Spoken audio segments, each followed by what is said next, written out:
শাসন ব্যবস্থায় পট পরিবর্তনের পর বাংলাদেশে মানবাধিকার পরিস্থিতি স্থিতিশীল হয়েছে।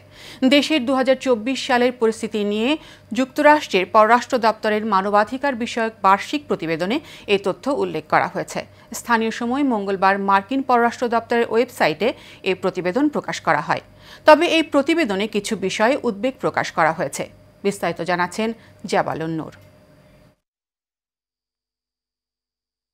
প্রতি বছরের মতো বিশ্বের বিভিন্ন দেশের মানবাধিকার পরিস্থিতি নিয়ে এবারও রিপোর্ট প্রকাশ করেছে যুক্তরাষ্ট্র। মার্কিন স্টেট ডিপার্টমেন্টের ওয়েবসাইটে প্রকাশিত ৩১ পৃষ্ঠার এই প্রতিবেদনে মানবাধিকার, গণমাধ্যমের স্বাধীনতা ও ব্যক্তি নিরাপত্তা সহ বাংলাদেশের সার্বিক পরিস্থিতি স্থান পায়।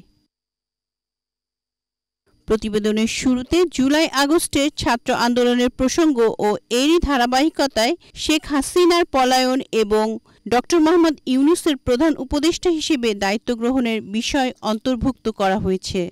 এতে আরও বলা হয়েছে, মানবাধিকার সংস্থা এবং গণমাধ্যমের প্রতিবেদনে জুলাই এবং আগস্ট মাসে সাবেক ক্ষমতাসীন আওয়ামী লীগের ছাত্র সংগঠন বাংলাদেশ ছাত্রলীগের দ্বারা গুরুতর মানবাধিকার লঙ্ঘনের ঘটনাগুলি নথিভুক্ত করা হয়েছে।